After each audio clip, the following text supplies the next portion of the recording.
안녕하십니까. 신의균의 군사TV 디펜스 브리핑입니다. 자, 오늘도 아주 중요한 군사 무기 관련 소식 전해드리겠습니다. 영국이 정말 큰일 날 뻔했습니다. 영국이 최근 이 잠수함 사고가 또 잠수함 논란이 자주 일어나고 있는데 영국의 전략 핵 잠수함 뱅가드급이죠.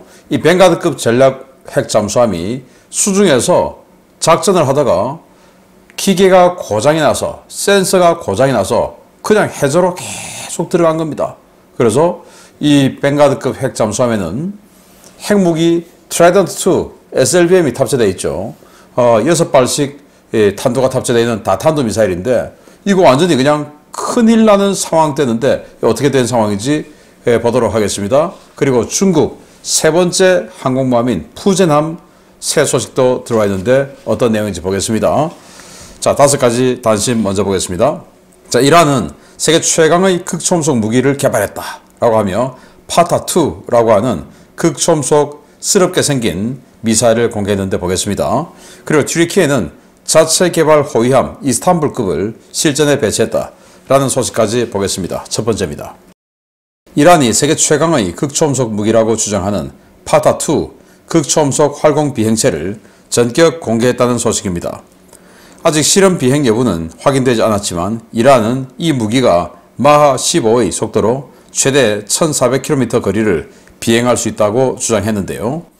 미국도 아직 실용하지 못한 무기를 벌써 완성했다고 주장하는 이란의 신무기, 과연 실제 성능은 어떨지 궁금해집니다. 프랑스가 기존의 M51 잠수함 발사 탄도미사일을 대체하기 위한 개량형 M51.3 SLBM 시험 발사에 성공했다는 소식입니다. 이 미사일은 사거리 1만 킬로미터에 150킬로톤의 핵탄두 10개를 다탄두 개별 목표 재도립체 방식으로 탑재했는데요. 프랑스는 이번 실험에서 모든 모의 탄두가 계획 표적에 정확하게 명중했다고 밝혔습니다. 인도가 미얀마 국경과 가까운 임팔 공항 상공 UFO 출몰 소식에 놀라 라팔 전투기를 긴급 발진시켰다는 소식입니다. 지난 주말 임팔 공항 상공에 미확인 비행물체가 나타나 여러 대의 여객기 착륙을 방해했고 공항 당국의 신고를 받은 라팔이 긴급 투입됐지만 미확인 비행물체가 감쪽같이 사라져 관계 당국이 추가 조사를 벌이고 있습니다. 러시아가 산업용 크레인 차량을 이용한 이동식 대전차 진지를 개발했다는 소식입니다. 울창한 숲속에 숨어 크레인으로 미사일 발사기만 내놓은 채 발사하는 새로운 유형의 무기인데요. 일반 차량이나 장갑 차량보다는 시야는 좋겠지만 드론 공격에는 정말 취약할 것 같습니다. 튀르키예가 자체 기술로 개발한 최초의 다목적 호위함 이스탄불급 초도함을 실전에 배치했다는 소식입니다. 레이더부터 무장까지 모든 것이 국산화된 이스탄불급은 4척이 건조돼 튀르키예 해군의 주력 전투함으로 운영될 예정입니다. 네, 여기 보시면 바로 이 시커먼 이 미사일인데요. 미사일 모형인지 진짜 미사일인지는 알 수 없습니다만은 제가 봤을 때는 그냥 조그만 모형 같습니다. 왜냐? 딱 봐도 덩치가 아주 작습니다. 뒤에 보이는 이런 타일 이런 것들하고 얹어놓은 이런 받침대 등의 형상과 크기 등을 봤을 때 그냥 조그만 미사일인 것 같은데 한 번도 발사 실험한 적 없고 한 번도 비행 실험한 적도 없어요. 그럼에도 불구하고 하메네이 최고 지도자인 하메네이가 참석한 신무기 공개 행사에서 보여준 겁니다. 그러면서 이걸 마하 15 그리고 1400km 비행 이 정도 크기로 1400km 비행할 수 있는 그것도 극초음속으로 비행할 수 있는 능력을 가지려면 어마어마한 연료가 들어가야 될 텐데 왜? 속도가 빠르면 연비가 안 좋죠. 그런데 이렇게 작은 덩치 그리고 활공비행체는 이만하다. 활공비행체보다 약간 더 큰 덩치로 1400km를 마하 15로 날려봐야 된다? 정말 거짓말을 해도 문과생인 제가 봐도 이거는 거짓말이다 라는 생각이 드는데 어떻게 이란은 이렇게 뻔뻔스러운 거짓말을 지속적으로 할 수 있는지 참 기가 찹니다. 자, 이건 이 프랑스가 SLBM 발사 실험을 하는 거예요. 지난 2010년에 M51이라고 하는 SLBM을 만들었는데 그걸 더 성능 좋게 개량했다는 겁니다. 13년 만에 개량했으니까 기존 것도 새 건데 이것도 성능 더 좋아진 거죠. 다탄두 미사일 이 탄두가 10개가 들어가요. 미사일 한 발에. 그리고는 이 미사일이 각각 개별 목표 재돌입하면서 회피 기동까지 하는 이런 MIRV죠.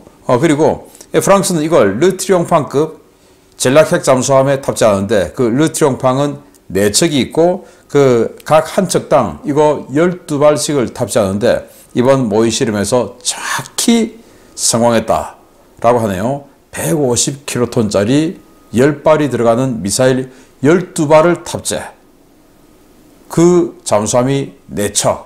그런데 4척이니까 상시적으로 한 척은 바다에 들어가서 초계하고 있다. 이 말이 되겠죠. 나머지는 이제 수리, 훈련, 휴식 뭐 이런 거 하는 것이겠고. 프랑스 핵미사일 대단합니다. 그리고 인도 임팔 공항에 그 공항청사 상공에 보이고 있는 거예요. 그래서 저게 도대체 뭐냐? 보니까 UFO 같다 해서 지대공 미사일로 쏘려고 지대공 미사일 레이더로 락온을 시키려고 하니까 락온이 안 되더라는 겁니다. 저 뭐야 도대체 왜 락온이 안 돼? 그래서 뭐 드론 같은 이런 작은 것도 아니고 제법 큰 게 떠 있어서 안 되겠다. 락온이 안 되니 인도 공군이 가지고 있는 전투기 중에 제일 센 거 라팔 불러 해서 멀리 있는 라팔이 왔는데 라팔 오니까 이제 사라졌다는 겁니다. 도대체 뭐였을까요? 최근에 멕시코에서 외계인도 공개를 했죠. ET처럼 생긴 아주 자그만 생명체 형상으로 보이는데 아무튼 정말 외계인 그리고 UFO 있는 것인가 점점 뚜렷해지고 있습니다. 그런데 이렇게 많은 행성이 있는데 뭐 우리 인간 말고 다른 생명체 없겠습니까? 저는 있다고 보는 사람 중에 하나입니다. 자, 정말 궁하면 통한다 라는 게 이게 아닐까 싶은데 이런 거 많이 보셨죠? 뭐 우리 한국에도 조그만 이런 크레인들 많이 있죠. 간판 작업하고 하는 그런 것들. 또 이삿짐 우리 나를 때도 아파트가 우리 워낙 많으니까 아파트에 있으면 심심한 뭐 이사하는 크레인들 보이죠. 뭐 그런 겁니다. 그런 크레인을 숲에다가 숨겨놓고 그리고는 크레인을 위로 올리고 그 크레인에 대전차 미사일 사수가 있는 겁니다. 그리고는 사수가 이렇게 보다가 적 전차가 오면 이 숲의 이 나무 잎보다 더 높은 곳에서 이제 쏘는 거예요. 그래서 일종의 탑 어택 공격을 하는 건데 자, 그러면 시야는 아주 멀리 넓게 볼 수 있겠죠. 그래서 굉장히 효율적인 방어, 감시, 사격 할 수 있겠는데 또 반대로 적의 드론에 탐지된다면 이거 지금 만약에 탐지된 상태에서 적 드론이야 도망가자 하려면 이 사수가 아주 높은 곳에 혼자 지금 들어가 있는데 도망 못 가겠죠. 이 크레인을 접어야 도망갈 수 있겠죠. 그리고 또 여러분들 뭐 이삿짐 센터 크레인 보셨지만 그 이삿짐 센터 차량 그 양쪽으로 이런 유압 장치들 받침 고정하는 유압 장치들이 나오죠. 그것도 접어서 올리고 수납을 해야 되죠. 그래야 움직일 수 있으니 드론에 딱 걸리는 순간 그냥 가는 거죠. 그런 최악의 방어력 그렇지만 아주 효율적인 감시, 정찰 그리고 공격 능력을 이렇게 이중적으로 가지고 있는 민간 민수용 크레인을 전장에 등장시켜서 이렇게 대전차 진지로 활용하고 있는 러시아군. 참 공하긴 공한가 봅니다. 자, 튀르키예가 3,000톤짜리 이 군함 이스탄불급 4척을 만드는데 그 중에 첫 번째 군함을 실전에 배치한다. 한 2년을 시험평가를 했다고 해요. 여기 들어가는 76mm 함포 그리고 후방에 있는 근접방어 장치 그리고 이 함대공 미사일은 사거리 25km짜리 16발이 들어가고 또 여기 중간에 또 이 대한미사일 16발이 들어가고 대한미사일 많이 들어갑니다. 이 모든 걸 튀르키예 국산으로 만들었다고 해요. 그것도 참 대단합니다. 센서, 전투체계, 무장, 건조 모든 것을 튀르키예가 독자적으로 했다고 하는데 과연 어떤 성능이 나올지 일단 외관은 그럴싸해 보입니다. 우리 한국 해군의 인천급, 대구급 등하고 비슷한 뭐 그런 클래스이고 뭐 그런 정도 컨셉의 무기들이 탑재되어 있는 군함이다 라는 건데 어쩌면 중동 지역에서 우리 한국 해군의 대구급하고 수출 경쟁에 나설 수 있지도 않을까 라는 생각도 듭니다. 자, 첫 번째 중요 소식 들어갑니다. 진수 후 성능 점검 과정에서 온갖 결함들이 튀어나오고 있는 것으로 알려진 중국 최초 순수독자 설계 항공모함인 푸젠함이 이르면 이달 중 시운전에 나설 것이라는 소식입니다. 출항 준비를 하는 듯한 움직임이 식별되었는데 과연 별 문제 없이 움직일지 지켜봐야겠습니다. 현재 상하이에서 시운전 준비를 하고 있는 중국의 세 번째 항공모함 푸젠함이 11월 19일 오후 다수의 예인선 도움을 받아 부두에서 분리됐으며 이르면 이달 중 첫 번째 시운전이 이루어질 것으로 보인다고 네발뉴스가 11월 20일 보도했습니다. 지난 11월 14일부터 시험 항해 준비 정황이 포착된 푸젠함은 11월 19일 예인선 5척의 도움을 받아 부두에서 분리됐는데요. 아직 부두를 떠나지는 않았지만 엔진 시동 등 출항을 위한 준비 절차들이 진행되고 있는 것으로 전해졌습니다. 당초 푸젠함은 지난 9월 시운전 준비를 진행하는 모습이 포착돼 10월 1일 국경절에 맞춰 첫 출항에 나설 것이라는 보도가 나왔었는데요. 기술적인 이유로 시운전 출항이 무기한 연기됐고 현재까지 결함을 수정하는 작업을 진행해 온 것으로 알려졌습니다. 중국이 순수 독자 기술로 설계한 푸젠함은 만재배수량 85,000톤급으로 과거 미국의 제일식 동력 항공모함이었던 키티호크급과 유사한 크기를 가지고 있는데요. 기존 산둥함 대비 2만 톤 가까이 커졌음에도 불구하고 산둥함에 적용된 증기터빈 동력기관을 약간 개량한 동력 계통을 적용해 진수 당시부터 출력 부족 시비가 불거진 바 있습니다. 지난해 6월 푸젠함을 진수시킨 중국은 올 하반기 중 시운전을 시작해 내년까지 항공기 통합 작업을 마치고 2025년에는 취역시킨다는 목표를 가지고 있었는데요. 지난해 상하이 봉쇄 사건의 여파와 항모 설계 결함 이슈가 불거지며 이 일정은 당초 계획보다 상당히 지연될 것으로 알려졌습니다. 현재 중국은 푸젠함 통합을 위한 함재기로 J-15B와 J-35 등의 전투기, KJ-600 조기 경보기 지상 실험을 한창 진행하고 있는데요. 과연 순수독자 설계의 푸젠함은 이전 모델들과 달리 별 말썽 없이 배치될 수 있을지 향후 푸젠함 전력화 과정을 관심있게 지켜봐야겠습니다. 네, 푸젠함 CG입니다. CG. 완전히 그냥 미국 슈퍼 캐리어처럼 그렇게 생겼죠. 그래서 사출기로 쏘는데 이 사출기가 증기식이 아니고 전기식 사출기예요. 일렉트릭. 그래서 전기식 사출기로 이런 수십 톤 덩치의 전투기를 쏘려면 전기가 얼마나 많이 들어가야 되겠습니까? 그런데 문제는 이 푸젠함은 65,000톤 크기의 랴오닝함, 산둥함과 똑같은 동력을 쓰는 게요. 증기터빈. 그런데 뭐 개량은 했다고 합니다. 장애인들 말로는 15% 효율이 증가했다. 자, 그런데 65,000톤짜리보다 이건 2만 톤 더 커져서 85,000톤. 무게가 30% 증가했어요. 그런데 동력은 15% 개량했다. 어떻게 됩니까? 잘 못 움직이겠죠. 그런데 또 여기다가 엎친 데 덮친 격으로 전기식 사출기를 써야 되니 그 전기가 있어야 되겠죠. 전기를 움직이려고 하면, 만들어내려고 하면 엔진을 돌려서 제네레이터를 또 가동시키고 그래서 그 제네레이터로 생성된 전기를 여기다가 사출기에 줘야 되겠죠.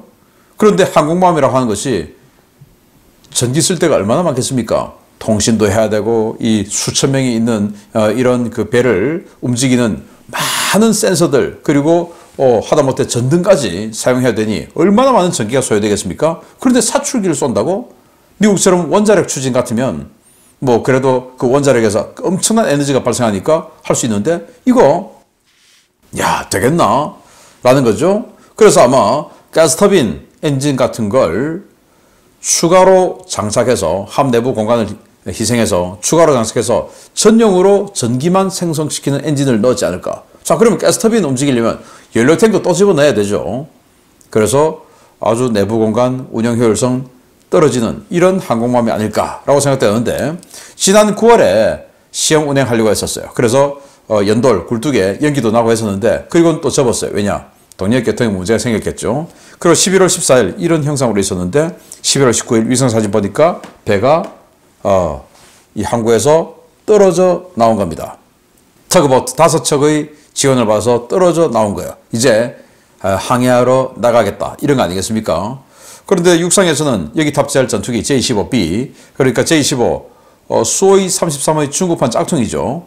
이거를 스키점프대 이륙 방식이 아니고 캐터펄트 푸젠하면 사출기를 쏘니까 사출기 이완 방식의 개량형이 J15B인데 이거 지금 뭐 육상에서는 잘 되고 있다. 그리고 여기 탑재하는 조기 경보기, 또 미국의 E2D 조기 경보기 뺏긴 거, 호크아이 뺏긴 거 바로 KJ600입니다. 그것도 지금 잘 되고 있다 라고 하는데, 문제는 이 배가 저는 중국 군함 역사상 최악의 문제 배가 되지 않을까 라고 생각합니다. 동력이 그 모양이니까. 증기 보일러입니다. 증기 보일러. 기가 차죠. 자, 두 번째입니다. 요즘 영국이 잠수함 문제로 참 시끄러운 것 같습니다. 영국 유일의 핵 투발 자산이자 전략 무기인 뱅가드급 전략 원잠이 치명적인 고장을 일으켜 대서양에 침몰할 뻔한 아찔한 사고가 발생했다는 소식입니다. 영국 해군의 전략 원잠 한 척이 대서양에서 전략 초계 임무를 수행하던 중 치명적인 오작동을 일으켰으며, 이로 인해 잠수함이 침몰 위기에 내몰렸다고 텔레그래프가 현지 시각 11월 20일 보도했습니다.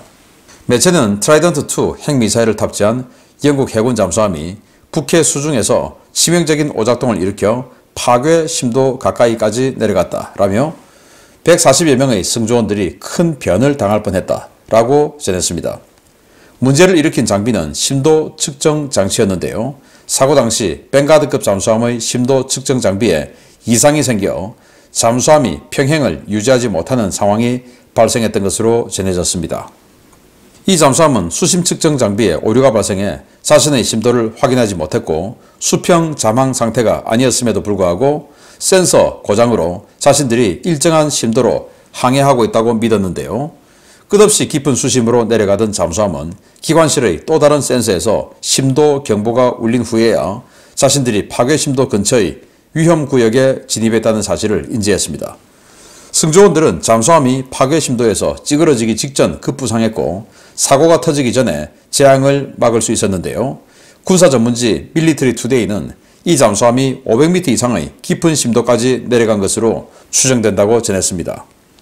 영국 해군은 최근 공격 원잠 대부분이 수리대기 상황에 있는 사실이 들통나거나 과거 프랑스 전략 원잠과 수중 충돌 사고를 일으키는 등 숱한 논란을 만들어내고 있는데요. 세계 최강이었던 영국 해군이 어쩌다 이렇게 몰락한 것인지 모르겠습니다. 네, 영국의 뱅가드급 전략 원잠, 아까 단신에서 프랑스의 르트리옹팡급 전략 원잠 4척, 여기도 4척, 4척이 있어야 이제 한 척은 상시 바다에 들어갈 수 있으니까. 그런데 영국이 지난 9월에 뱅가드급 전략 원잠이 이렇게 너덜너덜한 상태로, 와, 그냥 뭐 따개비 이끼 어마어마하게 그냥 붙은 채로 이렇게 기지로 복귀하는 사진이 공개돼서 영국이 발칵 뒤집혔던 바로 그 뱅가드급 전략 원잠. 프랑스는 SLBM을 자기네들이 독자적으로 만들었지만 영국은 잠수함은 직접 만들고 여기 들어가는 핵미사일 ICBM, 이제 SLBM이죠. SLBM은 미국으로부터 수입했습니다. 바로 트라이던트2 미사일 들어가죠. 그리고 여기 들어간 핵탄두는 또 직접 만들었어요. 핵탄두는 100킬로톤짜리 6발이 들어가는 다탄두 미사일. 그 다탄두 미사일이 16발이 들어가요. 그래서 여기에 최대 96발의 100킬로톤짜리 핵탄두가 들어가는 잠수함입니다. 이게 세상에 심도 측정 장치가 고장이 난 거예요. 그러니까 내가 지금 수심 몇 미터에 있다 모르는 거예요. 그리고 수평 센서가 고장이 난 거예요. 그래서 밑으로 내려가는데도 자기는 지금 밑으로 내려가는 중이라는 걸 모르는 겁니다. 그리고 심도 센서가 고장났으니까 몇 미터까지 계속 내려가고 있다 모르는 거예요. 그런 상태에서 계속 내려간 겁니다. 그런데 계속 내려가고 파괴 심도까지 내려가면 어떻게 됩니까? 선체가 찌그러지기 하죠. 더 내려가면 어떻게 됩니까? 완전히 찌그러져 터져버리는 거죠. 그래서 파괴 심도 가까이까지 내려가니 자기들은 모르고 있던 차에 기관실에서 또 다른 센서가 있었는데 거기에서 경보가 울린 거예요. 지금 파괴 심도다. 경보가 울렸는데 이 장교들이 아니 지금 우리 이 전투정보실에 있는 여기는 멀쩡한데 저 기관실 센서 저 잘못된 거 아니야? 그렇지 않습니까? 그래서 기관실 센서가 잘못된 거다. 아니다. 이 전투정보실의 메인 센서가 잘못된 거다. 갑론을박하다가 그래도 혹시 모르니 해서 이제 기관실 센서를 믿어보자 하고 급부상해서 올라왔는데 알고 보니 파괴 심도까지 내려갔다 올라온 겁니다. 기관실 센서, 야, 저거 고장난 거야. 저거 손봐. 라고 만약에 함장이 잘못된 판단을 우겼으면 여기 타고 있는 140명의 승조원 다 죽고 그리고 여기 들어가 있는 96발의 100킬로톤짜리 핵무기 완전히 그냥 재앙을 맞이할 뻔했죠. 그런데 영국이 도대체 왜 이러냐.